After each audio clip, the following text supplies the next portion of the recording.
안녕하세요. 민생입수다 이정민입니다. 우리 지금 학교별로 기출문항들을 좀 살펴보고 있는데요. 오늘은 네 번째 시간이죠. 경상대학교 수의대 문항을 한번 살펴보도록 하겠습니다. 경상대학교 수의대는 예전부터 문항이 조금 평이하다라고도 많이 알려져 있고요.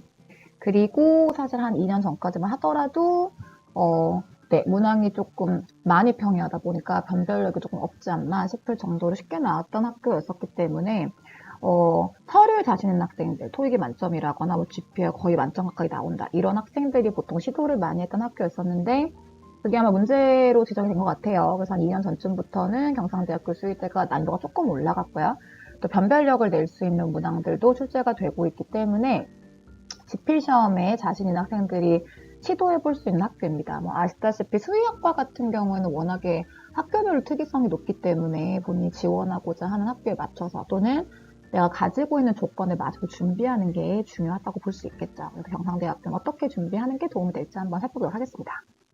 일단 전형 일반을 좀 보실게요. 지금 1단계에 보니까 제가 늘 말씀드리는 그 얘기가 나와 있죠. 지필이 깡패다. 그렇잖아요. 100% 지금 지필로 1단계 5배수를 선별하고 있잖아요. 그래서 1단계에서는 일단은 필탁고사를 본다. 그래서 필탁고사가 유리한 학생들은 1단계에서는 조금 부담이 덜 할 수 있습니다. 대신에 이제 2단계로 올라가시게 되면 필탁고사 봤던 거를 50% 정도 깔고 면접하고 이제 GPA가 반영이 되기 때문에 경상대학교 수의대 지원하신 학생들은 GPA도 조금 관리가 되어 있으셔야 되세요. 보통 수의학과 안정적으로 패스할 거다라고 하면은 이제 100분위 기준으로 한 97 내지는 98 정도라고 하면 안정적이다라고 말씀을 드리고요.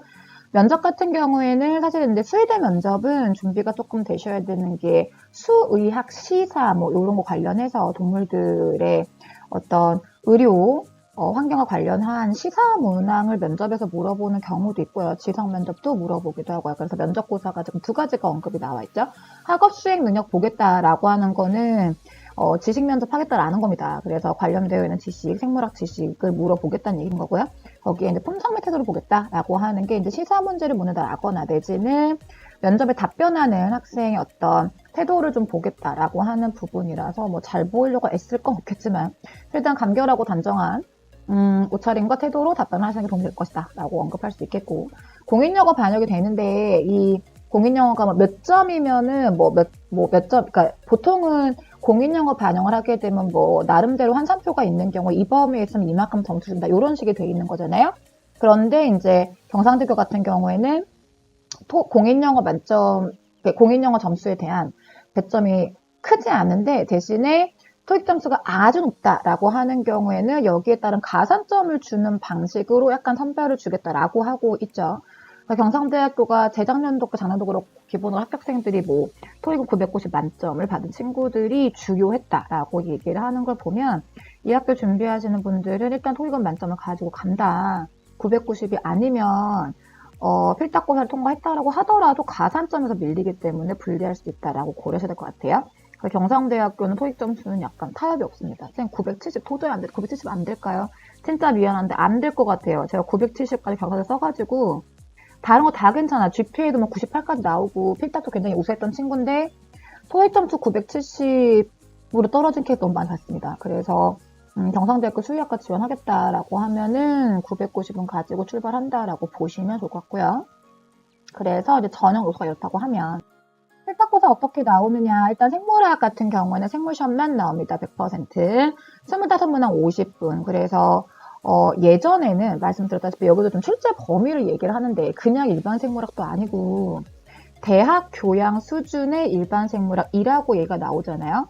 그래서 한 2, 3년 전까지만 해도 경상대학교 문제는 제가 한계가 좀 있었죠. 왜냐하면 저는 이제 학생들한테 최대한 정확한 정보를 전달해야 되는 사람이고 시험을 준비하는 학생들이기 때문에 진짜 문구 하나도 틀린 부분이 있으면 정확한 문구는 이렇게 되는 거야 라고 수정을 해줘야 하는 사람인데 이게 이제 대학 교양 수준이면 실제로 생물학적인 표현은 그게 정확하지 않다고 하더라도 보편적으로 뭐 이런 식으로 쓴다. 예를 들어서 이런 거죠. 오페론 같은 경우에 오페론이 발현된다라고 하는 표현을 제가 수업 때 말씀드렸지만 원래 오페론이라고 하는 거는 구조 유전자가 발현이 돼야 할 때 발현을 시키고 발현이 안 돼야 할 때는 안 시킬 수 있는 그러니까 억제할 때는 억제하고 촉진할 때 촉진하는 그 기능이 오페론의 기능이기 때문에 오페론이 발현된다라고 하는 거는 억제 기능과 촉진 기능 둘 다 얘기하는 거란 말입니다. 그런데 일반적으로 얘기할 땐 그냥 오페론이 발현된다라고 하면 구조 유전자가 발현되는 걸 의미를 하는 경우가 많죠.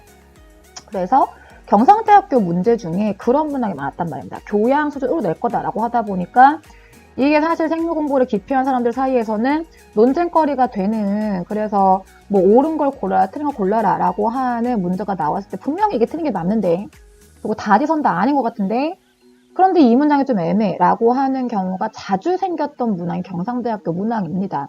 대신에 최근에 한 1, 2년 사이에 문항이 조금 난이도가 생기면서 그런 일이 좀 줄어들긴 했는데요.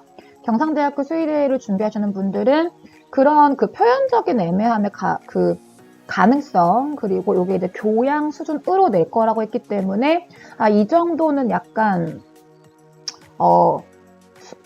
수긍할 수 있는 범위에서 의미를 좀 애매하게 쓸 수 있다라고 하는 가능성을 조금 열어두시고 문제에 접근하실 필요가 있겠습니다. 그래서 50분에 25문항이라고 하는 게 언뜻 보시면 뭐 2분 정도 배치하면 되는 거니까 보통 우리 연습할 때 1분, 1분 30분 준비를 하기 때문에 충분하지 않을까 싶을 수 있는데 중간중간에 까다로운 문항들이 있어서 저 문항의 시간이 충분히 넉넉하지는 않을 수 있다는 거 감안을 좀 하시고요. 경상대학교 같은 경우에는 제가 이제 문제 유형별로 총 25문항 중에서 작년도 거 시험지 기준인 겁니다. 문제 유형별로, 그리고 이제 단원별로 분석을 한다라고 했을 때 아무래도 수의학과이다 보니 동물생리학과 유전학의 출제 비율이 높은 게 보이실 거예요. 그리고 이제 수의학과 같은 경우에는 식생분진 쪽에 출제도 좀 되는 편이고요. 문제 유형으로 보신다고 했을 때는 단순지식 문항이 제일 많다. 단순지식하고 개념 문항이 제일 많다. 그럼 이거는 바꿔 말하면 잘 정리만 해 놓으시면, 비교 분석할 대상들을 잘 정리만 해 놓으시면 크게 어렵지 않게 해결할 수 있는 문항들이 나올 것이다. 그래서 난이도는 3개 정도. 그래서 이 정도 크게 어렵지는 않은 다른 의대나 약대랑 비교해 봤을 때 문항 자체가 난이도가 아주 깊이 있게 나오는 건 아닌 부분들이 많기 때문에 개념만 꼼꼼하게 놓치지 않고 정리하신다고 하면 충분히 대비 가능하십니다. 자, 그래서 이제 유형별 기출문항 하나씩 보시면 단순지식 문항은 어차피 교과서에 있는 지문 그대로 나오거나 그거 약간 변형으로 나오거나 하기 때문에 단순지식 문항은 이제 무조건 나온다고 치고, 개념 응용 문항 같은 경우에 이제 지금 보시는 이런 문항이 나왔단 말이에요. 근데 사실 다당류 관련해가지고 우리 워낙에 많은 문제 풀지 않았습니까? 이건 알짜인제 교재에 있는 문항인 건데, 알짜인제 유형편뿐만이 아니라 우리 드릴 교재라거나 워크북 문제 또는 기출 문제 풀이 할 때도 다당류랑 관련되어 있는 아밀로스, 아밀로펙틴 이런 문항들은 많이 풀었던 부분이죠.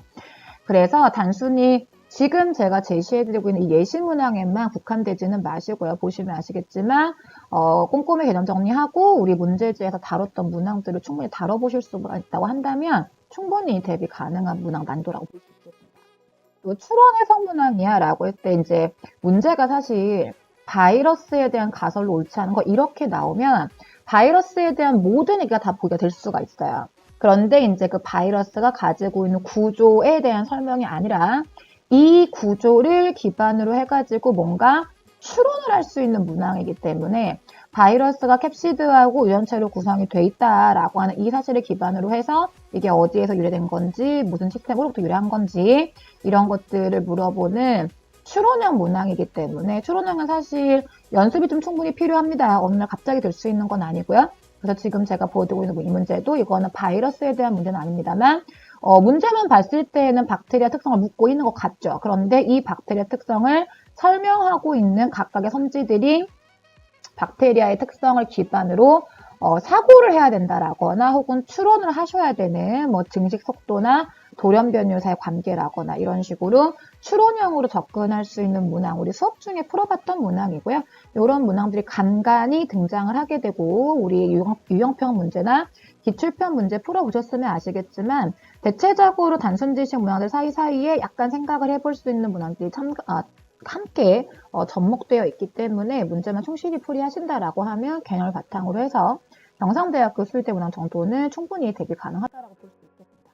또는 요즘에 이거 많이 나오죠. 이게 이제 수의대에서만 많이 나오는 게 아니고 이거는 의학대에서도 많이 나옵니다. 전호무 항생제, 종류가 겁나 많은 항생제. 그래서 이 항생제가 어떤 방식으로 항생제 기능을 하느냐, 페니실린 계열인 거냐, 뭐 테트라사이클린 계열인 거냐, 전사를 막는 거냐, 번역을 막는 거냐, 세포벽을 막는 거냐, 뭐 이런 식으로 항생제가 구체적으로 어느 단계에 작동을 하는 건지를 물어보는 이런 문항은 경상대 수의대에만 나오는 게 아니고요. 약대 준비하는 학생들 무조건 다 아셔야 되는 부분인 거고요. 우리 수업할 때 여러 번 정리한 부분인 거죠. 이 문항 같은 경우에는 기출됐던 문항이라고 다 봤겠지만 요거 문항풀이 제가 해드릴 때 표로 정리해서 세포벽 생성이 억제가 되는 경우, 전사가 억제가 되는 경우, 번역이 억제가 되는 경우 다 정리해드렸던 부분인 겁니다. 그래서 약물 이름만 보신다라고 하면 당황스러운데 하실 수 있겠지만 충분한 대비가 된다고 하면 어차피 이제 문제에 나올 수 있는 항생제는 정해져 있거든요. 그래서 이제 어떤 것들이 주로 나오게 될 건지 그것들 위주로 해서 정리하신다라고 하면 충분히 대비 가능하십니다.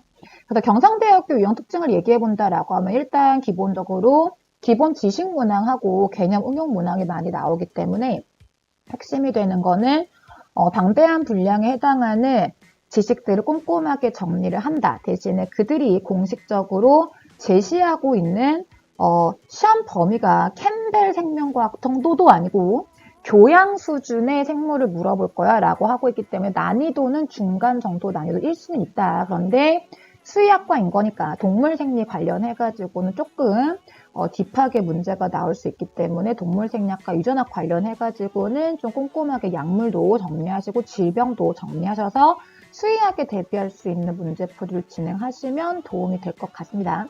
객관식 100% 문제가 나오기 때문에 필탁고사를 위해서는 주관식은 크게 신경 안 써도 괜찮겠지만 아마 여러분이 저랑 준비하고 있는 주관식 모의고사에 대한 결과는 면접 준비할 때 도움 좀 되실 겁니다. 그래서 꼼꼼하게 개념 정리하시고 그 다음에 이걸 바탕으로 해가지고 잊지 않고 방대한 개념들이 휘발되지 않을 수 있는 정도의 문제풀이 연습 그리고 문제풀이 하는 과정에 추론형이나 임상적용 문항을 확인할 수 있는 문항들도 다양하게 접해볼 수 있도록 제시해드리는 문항들을 꼼꼼하게 잘 정리해서 오신다고 하면 제가 늘 말씀을 드리잖아요.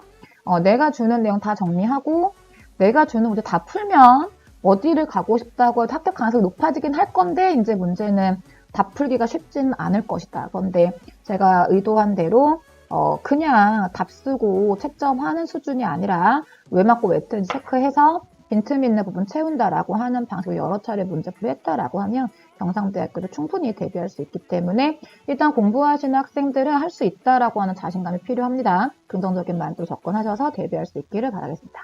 오늘은 네 번째 시간이었던 거죠. 경상대학교 수의대 필탁고사 어떻게 준비해야 되고 전형이 어떻게 되는지에 대한 내용을 살펴봤었습니다.